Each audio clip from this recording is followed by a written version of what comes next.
Glad to welcome you all to our first Academic Affairs Committee meeting of the 23-24 school year. I am pleased to be here. I'm Damian Johnson. I'm the Assistant Superintendent and will help coordinate the operations of this meeting with Dr. Etlin's support. Dr. Etlin, anything you'd like to say before I get started? No, I'm just happy that we're off to a good start with a very, very comprehensive agenda tonight. Nice. I like how you did that. Going through all the agenda items. Great. If there's no questions ahead of time, I'll go ahead and get us started. Our agenda this evening has three main parts. First, I'd like to do some introductions. We have some new members amongst us today. We're going to spend some time on some curriculum updates, and then I'm going to excuse some of our panelists. For the last part of the meeting, the bulk of our content today is the presentation to all of you of our comprehensive plan, our proposed comprehensive plan. I wanted to start with some introductions. This year, we're excited to welcome two student representatives to serve at Academic Affairs, Ronan and Olivia.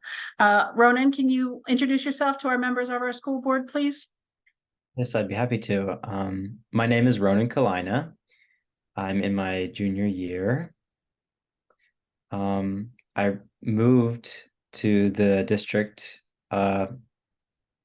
at the beginning of my 7th grade year, and since then I've really settled in, and I'm just so happy to be able to serve my school district in this way. We're glad that you can take the time to be part of our committee, so thank you for being here. Thank you. Olivia. Hi everyone, I'm Olivia Tao, and I'm also in my junior year. And I grew up in this school district, and I'm just really excited to be here and honored that I get to be a part of this.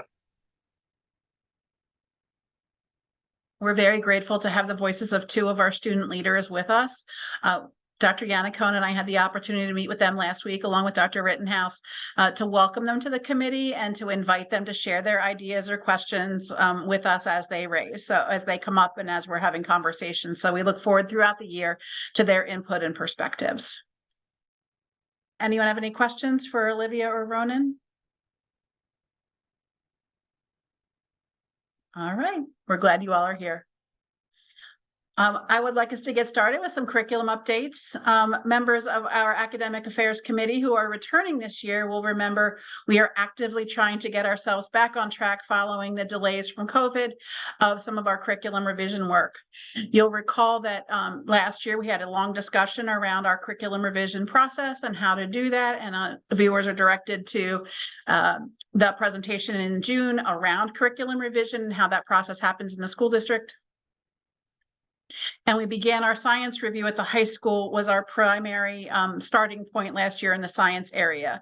At that time, our department coordinator, Megan Marchetti, who has now got a different name, Megan Simca, is here with us this evening to talk with Dr. Rittenhouse and Dr. Scragan about some of our new courses that we've been revising in the high school. Last year, we finished approving the biology new course, and tonight we bring forward to you 3 new courses. Dr. Rittenhouse, would you like to start? Sure. Thank you, Dr. Johnson, and thank you to both students for being here this evening and everybody on the call. It's my pleasure to introduce Megan, who will speak as a department chair for our wonderful science department, who updated the curriculum for physics, anatomy, and physiology, and zoology. So I'll turn it over to Megan. Thank you. Hi, everybody. So yeah, we've been working hard on our curriculum over the summer and at the end of last year as well. So both physics and anatomy and zoology teachers use data that we got from an end-of-year survey from our students, where we identified areas of need. The whole department identified these areas of need together. Things like creative problem solving that we feel like our students could use more practice with, as well as building communication skills in a few other areas. And so using data from that survey, and as well as looking at the new state standards and looking at our course exams and final exam data, both the physics and anatomy and zoology teachers were able to craft focus skills for their courses based off of that data. And then be sure to create those skills that would align with the profile of a graduate that our district has set up for us. And then as well as, and especially in zoology and in anatomy and physiology, Mrs. Sheehan was looking at college course curriculums and making sure that her focus skills were aligning with those curriculums so that her students would be prepared if they were going to go into something like nursing or being a medical student or anything in that field. And then for both of them, they're ready to move on to their next steps. And we're all going to be preparing throughout the whole department this year, preparing specific units of study for our courses based off of those skills that we've all identified. And then we're going to start exploring what resources we want to be using to supplement our courses. And then we're going to start implementing our units of study and move on to phase 3. I think that's about it right now to present those. Any questions?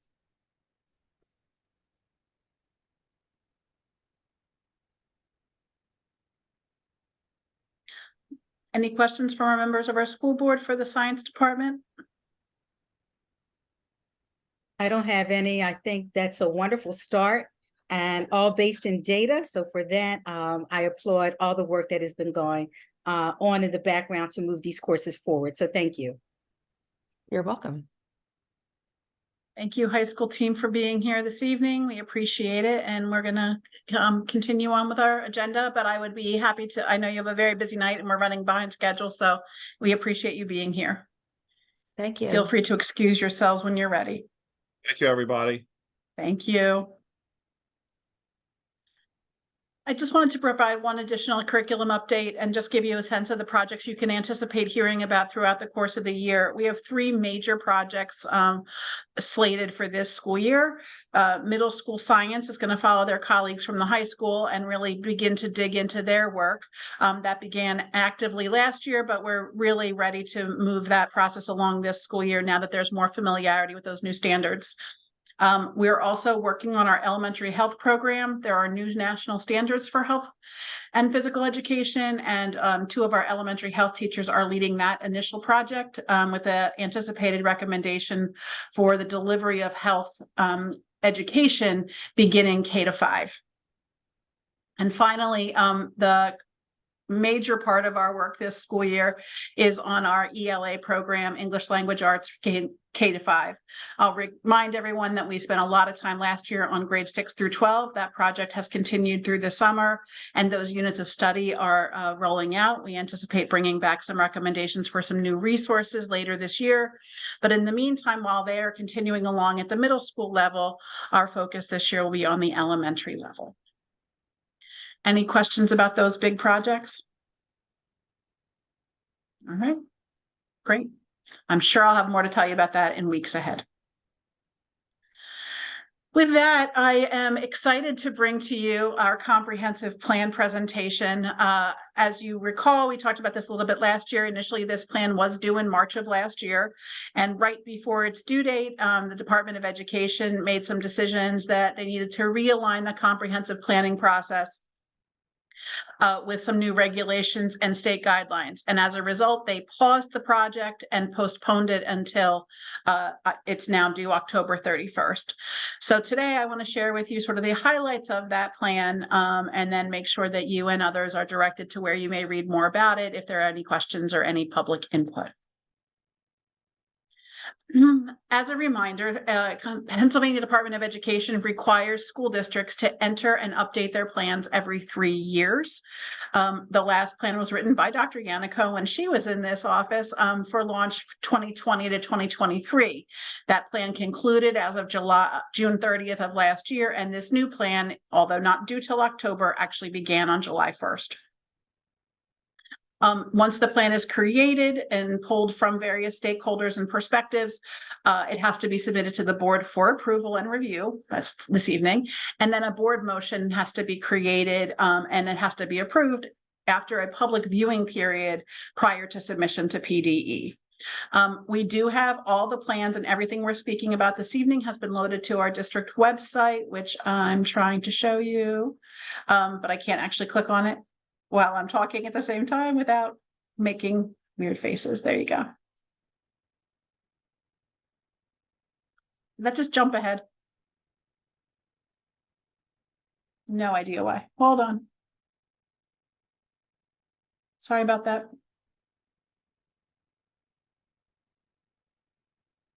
Okay. At any rate, there's a clickable link in there in the view, and we'll do it before we wrap up today so you can see on the website where it is. It is located on the district's website, can be reached by coming into the department's curriculum and instruction, and on the drop-down navigation pane on the left-hand side, there's a link for comprehensive plan. So everything that we're talking about is available for you to view there. Comprehensive planning has 6 major components, determining the educational values of the district, the priorities, action plans, professional development, communication plan, and then the approval process. I'm going to start with sharing with you the educational values. And one of the things about comprehensive planning that I think is important to consider is not only is it relevant within our school district and our community, but this is the formal mechanism in which the Pennsylvania Department of Education understands what it is we're working on a local level. So for us, it shouldn't feel like things that are coming out of nowhere. They should be things that are familiar to or aware that you've heard us talking about that we want to work on. It just formalizes the process and captures that moment in time to share with the Department of Education. So one of the things the Department of Education sitting in Harrisburg has no idea is about who we are in Springfield Township. So these slides talk to you about the educational values our stakeholders maintain and hold dear, right? So we start with our students, and our students bring everything to us, right? It's why we do what we do. They're the primary source of what we're aiming for. And we want to make sure that those students are active and engaged participants whose voices are shared, which is evidenced this afternoon, for example, by having members on this academic affairs committee. In addition, our students have been clear through all feedback that they've provided us that they are looking for a cognitively challenging and developmentally appropriate learning experience. Dr. Yannicone and I, as you know, meet with K through 12 students in advisory groups, each of which is outspoken and clear about what they hope for their school experience while they're with us. They have a wide range of opportunities to explore real-world applications and explore issues and resolve conflicts using a lens of dignity and respect for all of our students. Something people say routinely about our students is how kind and welcoming they are to one another. And while certainly there are incidents here or there where there is conflict among students, overall, our students are known for that sort of approachability and welcoming nature. All of this lends to exactly what we've been talking about in our profile of a graduate, right? We believe that students should be effective communicators, critical thinkers, global citizens, motivated self-learners, and problem solvers before they leave us. Our staff, in turn, seek to create inclusive experiences where all students belong. We want those meaningful, rigorous, and educational experiences that are valued by students and families alike.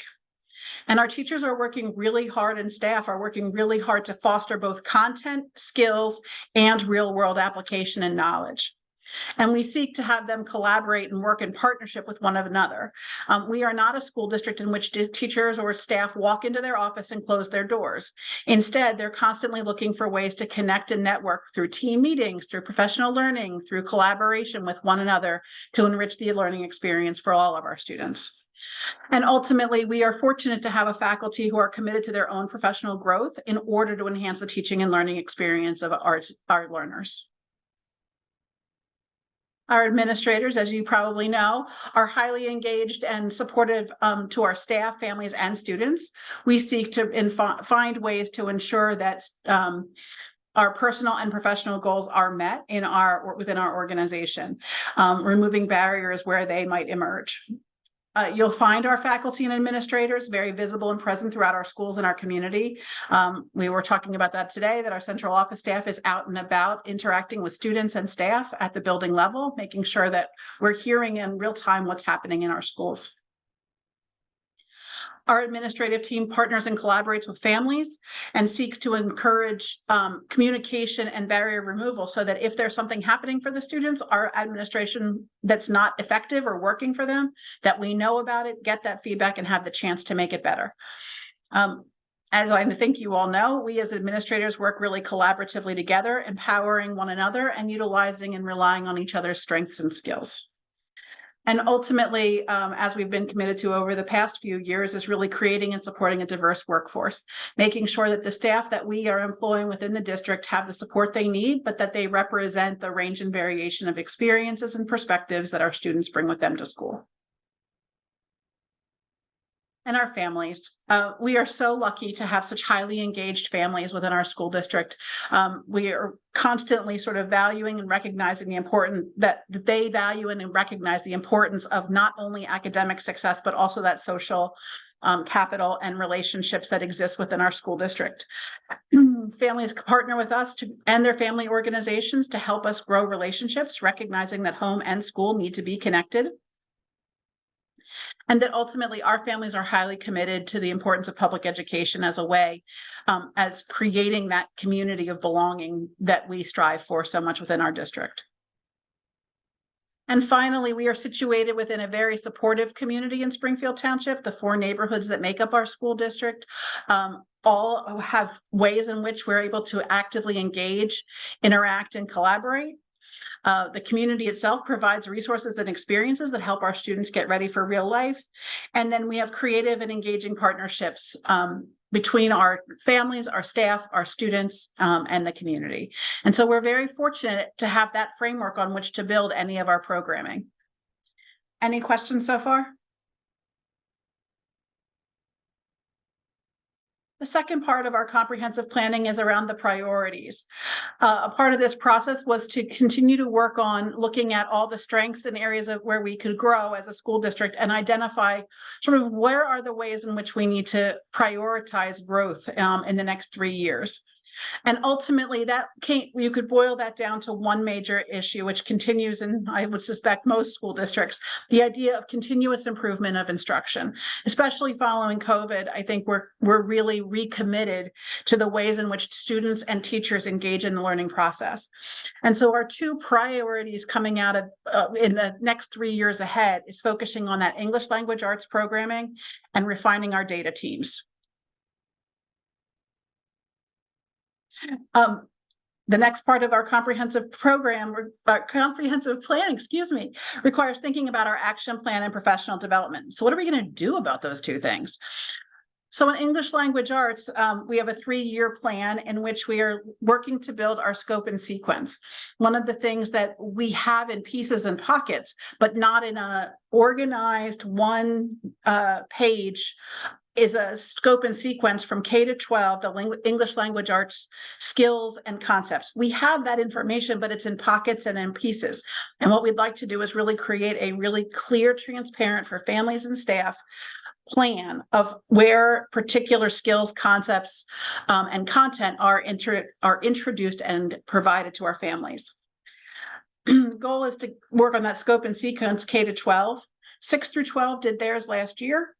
And they are working now to sort of look at the alignment between 6, 7, 8, and 9, 10, 11, and 12, making sure that it is connected along the way.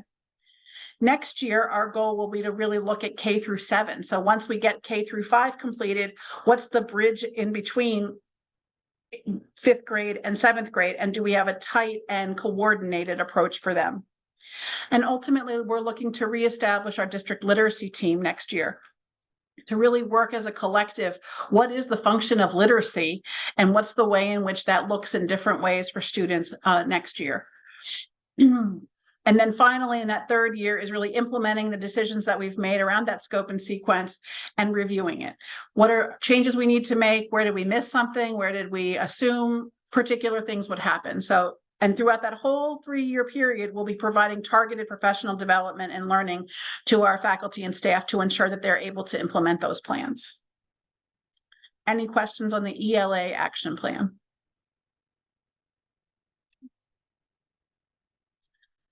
It will not come as a surprise to this group of people that we have been highly committed to data and data analysis for the time that I've been with the district. So in all 9 years, it just has looked different forms and different pieces. what we have come to think about, and I know that the members of our school board are well aware that we're really interested in pushing the envelope to sort that data in different ways, particularly looking at target groups of students.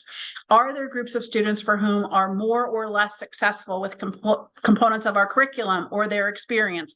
And how do we disaggregate that data and be very clear and transparent about what those barriers may be and what we can do to systematically and systemically take that on? So this year, our goal in refining our data protocol is to really recreate building data-based action teams so that the buildings themselves are having a voice in that process. This isn't a central office activity where we're going to tell the buildings what is or isn't working at their buildings, but instead with the faculty and staff that work in each of our schools, and then sharing that information across the district. This is building on something that members of this board and this committee have seen in the years past, where we've brought those action plans at the building level forward. This year, we're just expanding the size of the data team and then being more accountable to disaggregating that data and taking a look on the student experience from varied points of view. Our goal is to create those as public presentations that we would share, because we need to identify where we are in order to talk about where we want to go, and then be clear and transparent about the ways in which that's going to look. This directly aligns to our equity action plan, which we've already spoken about. So this comprehensive plan just sort of is another opportunity to really identify and articulate the ways that we're moving forward. In the second year, once we've had those action plans in place, we're going to be implementing them. Again, until we've taken a look at analyzing that, I can't tell you what those action plans will include, but we'll have been clear with you about that by then. And then presenting our progress as a public presentation. And then in year 3, continuing to do that same work. So creating a cycle of data protocol where we examine the data, come up with action plans, and then report out. Again, continuing to provide targeted professional learning for our faculty and staff to make sure that they are successful and have the tools they need. Any questions about the data protocol? And finally, before I hit the pause button, is the communication plan. The ways in which we'll be talking about our progress towards this comprehensive plan will involve public presentations, such as this one, staff professional learning, Dr. Yannicone's newsletter, as well as Dr. Lutz's and other building communications will go out about our progress. Certainly, we'll keep the website up to date on the progress towards the comprehensive plan. And then we're going to continue to create products and resources that are appropriate. So as we determine action plans, what are the resources that we need to implement them and that we want to share with our community? Pennsylvania likes to keep it interesting, though, so I don't want to skip ahead too quickly. It's not just one comprehensive plan. No, we also have to do 5 additional resource plans as a part of our overall comprehensive planning. They include one that explores our academic standards and assessment plan, our plan for gifted education, student services, induction, and professional development. So I'm just going to share the highlights of those standalone plans with you now. The academic standards plan requires us to report to the state. In fact, we have standards in place in our school district and our curriculum and instruction. I have to report in, just as we have talked about here, our curriculum revision process. What's the process and procedures we use to review curriculum? It shares our K-12 program of studies. What are we offering to our students? Do we not have in place here? We also have to report the strengths and performance on our educator and principal effectiveness, which is Act 13, which we've talked about also before, sort of how are our teachers and our principals doing in their performance, and then how will we be planning this year for the next 3 years for assessment. It's where we articulate that we use our STAR 360 or our Lincoln benchmark assessments in order to know how our students are doing. Any question on that plan? You all are good. I appreciate the head nods. It helps me. The next part of the plan is professional development. In this one, we focus on the action plan. So when I told you in the last plan, the comprehensive plan, we had these action plans. This then carries those over into our professional development. We are now required under Pennsylvania code to provide professional learning for our faculty in structured literacy, culturally responsive education, trauma-informed education, professional ethics, and serving diverse learners in inclusive settings.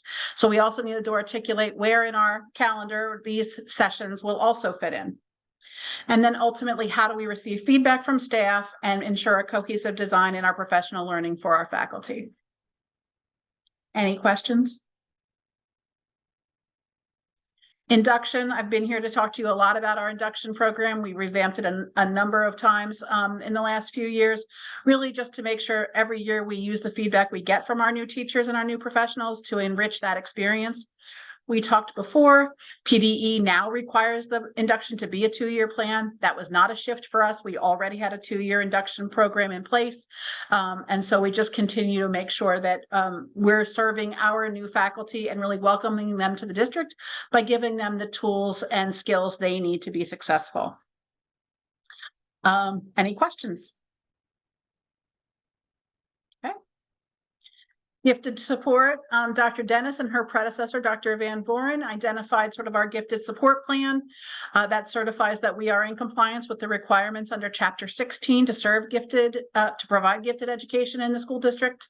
We articulated in that plan our child find process, the times specifically when we are looking to identify children as having needs in gifted education, the process we use and the eligibility determination, and then the scope of programs and services.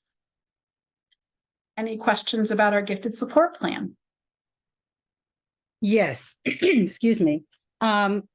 With this plan for gifted support, does the district plan to extend this plan to looking at those students who are in underserved populations who may qualify for gifted support, but may not qualify in the traditional manner by looking at other means of data to support their giftedness?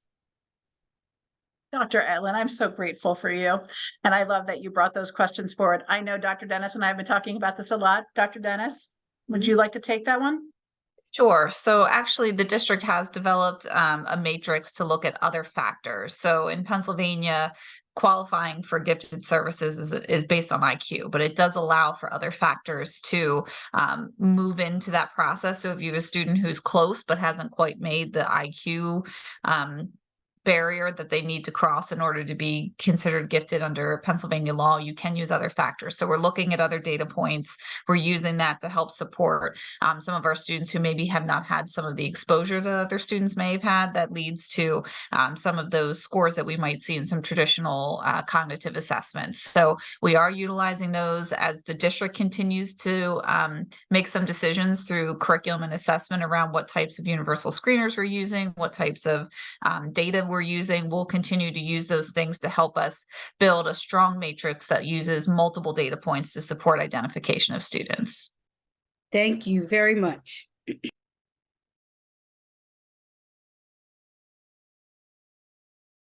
Forgot I had unmuted myself. Dr. Dennis, can you do also, while we're here with our academic affairs committee, can you share with them a little bit about our pilot that we're doing in concert with PDE and the MCIU? Just feel like it's timely, so it's helpful to just share that we have some other things happening too with gifted education. Thank you. Yes. So recently, I think the district embarked on having some auditing done, and what was looked at was our compliance with some of the gifted regulations. So they looked at how we were writing goals, they looked at how we were developing those GIEPs, and found that the district was in good standing. The team at the time, before I got here, talked about wanting to know a little bit more than just compliance. So wanting to really dig into the services that we're providing to students. So in conjunction with the MCIU, we're working to do an audit again this year, but it'll be a different type of audit. It'll really look at the programs and it'll look at, there's some national standards around gifted education and kind of seeing whether or not we're hitting some of those standards and where we need to grow. So at the end of this year, we're hoping to have some recommendations about how we can move forward to enhance the program even further. Okay, great. My next question is there, through this new plan in concert with the IU, any opportunity for looking at those students who are dually diagnosed? Yes, that is always a tricky sort of intersection. And Okay. yes, So we'll be kind of looking at how those two things come together. So for students who are duly identified for special education services as well as gifted services, all of that gets housed in one document. So it'll give us an opportunity to really explore that as well and see how we're merging those two things together to meet students' needs through special education, but also meet their needs through enrichment. So that'll be part of that process for us. Okay, thank you.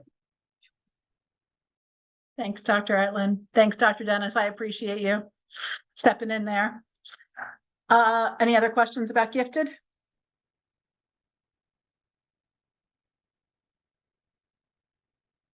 All right. The not to be left behind is our student services plan.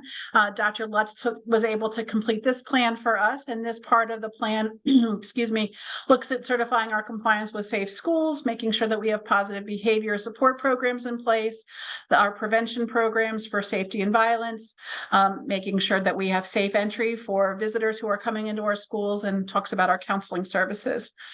In addition, we have Chapter 12 requirements, which looks at student records, attendance, disciplinary compliance, confidentiality, emergency care and treatment, certification of professionals in student services, and of course, our SAP program. Dr. Lutz has a comprehensive job that keeps her very busy. These are all her this is her highlight reel right here. Any questions around our student services plan? In looking at the student services plan, I noticed that the conflict resolution or dispute management is something that we do not have. Is that something we're working towards, or can you talk a little bit? Sure, Dr. Johnson, should I take this? I know Yes, please. we had discussed this. So we do have some programs. We have some restorative practices. Our middle school administration has been trained on restorative practices, and our counselors actually run groups for students who have conflicts. So we do have those programs. Most certainly in our middle school. You've probably heard of Responsive Classroom, which is very active down at Enfield, which is a great tool. Every morning starts with a morning meeting. The students have an opportunity to share and build a classroom community. And this program also works on a lot of the components of actively managing anytime that there's conflict and there needs to be a resolution, and choosing careful words and how to make I statements, things like that.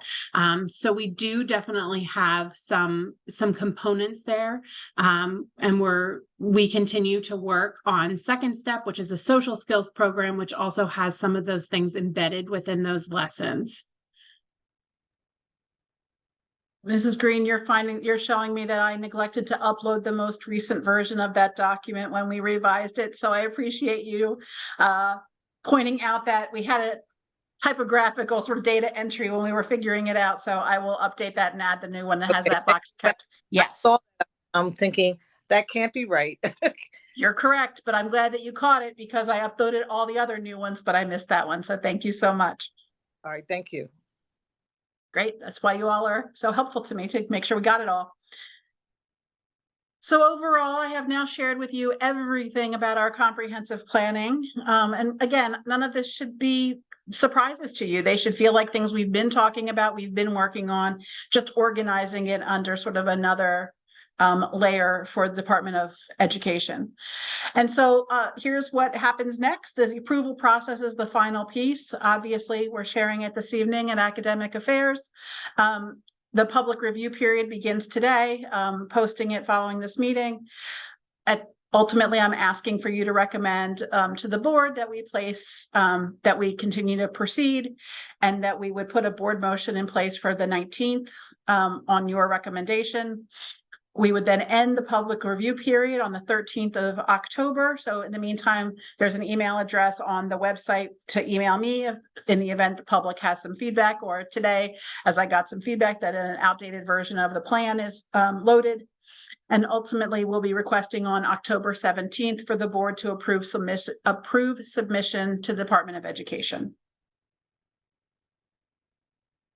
Any questions, concerns? Anything further you'd like to talk about?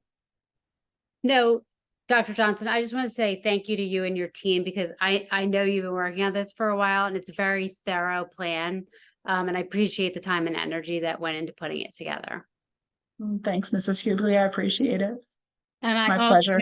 echo that as a very, very good and detailed plan covering so many salient areas. So for that, I thank you. It's great. It's great. Thanks, And Dr. Etland. I'm echoing that also. Certainly in areas of the professional development, that's something that has always been my conversations with you. And in regards to just climate and what I saw regarding responsive practices and students talking and working out issues and how it's embedded within several different ways within our school, our grades. So it's good to see that, good to hear that. I'm glad the plan is updated and looks like that we're off to a great start this year. And thank you for your work that you've been doing. Thanks, Mrs. Green. Dr. Yannicone, did you want to add anything?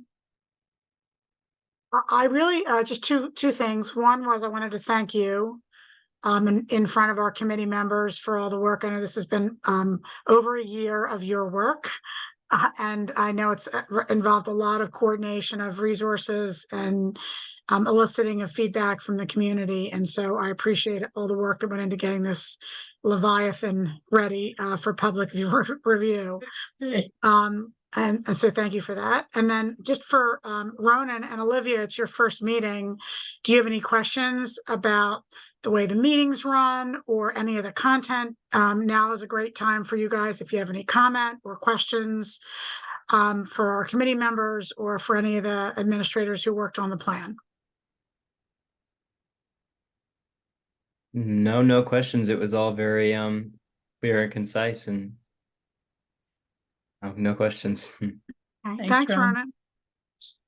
Yeah, I would say, like, as a student, it's definitely really interesting to be able to see the plan and be able to know the things that we're working on for our district. But I don't think I have any questions today.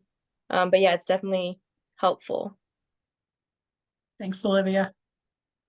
Glad to hear it, and we're really glad both of you were here. And I put a little message in the notes just to, we'll try not to use acronyms without explaining what they are, just in case. Sometimes we forget EduSpeak, that not everybody knows what these acronyms are, even though our all three of our committee members are also educators. So they know well what we're referring to. And we're really fortunate to have board members who are educators. So thank you all. Thanks, Dr. Yannicone.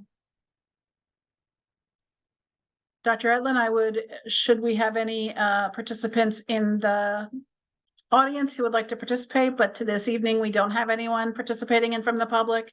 So at this point, I assume there's no public comment. We are proposing, Ms. Green, I'm confirming this with you, our next meeting date for October the 9th, which is also a Monday night at 5 o'clock in this virtual meeting. Ms. Green, do you need me to move it to a different night or is that okay? No, that is fine. I'm just going to make sure everything's working over here. So that's fine. Thank you so much. Okay. Spoiler alert, that is the evening we've invited all the building principals to come to our data presentation for the 23-24 school year, taking a look at how we did it last year and finished our year. And then also by then we should have our universal screeners completed across the district for K-12. Okay. That's all I had for you this evening. Is there anything that else you'd like us to be addressing that we did not have a chance to talk about yet? I think you covered it all. And again, I thank you and your team for all of this work. I know it didn't happen overnight. Many hours, many days researching and collaborating. So again, a very wonderful, comprehensive, detailed report. So again, thank you. I appreciate all of you and all your support. It means a lot. Thank you very much. Dr. Edless, I just need one volunteer who wants to share the notes or the minutes at our upcoming board meeting. Okay, I'll take that. Great. I will send you some minutes later on this evening. All right, so appreciate it. And I will be short. Dr. Yannicone, anything else left for this evening? No, I think you've covered it. Thank you. Okay, thanks everyone for your time. I'm glad we were still able to finish on time this evening, even with our technical difficulties at the beginning. I wish you a wonderful rest of your evening and thanks for being here. Have a good evening.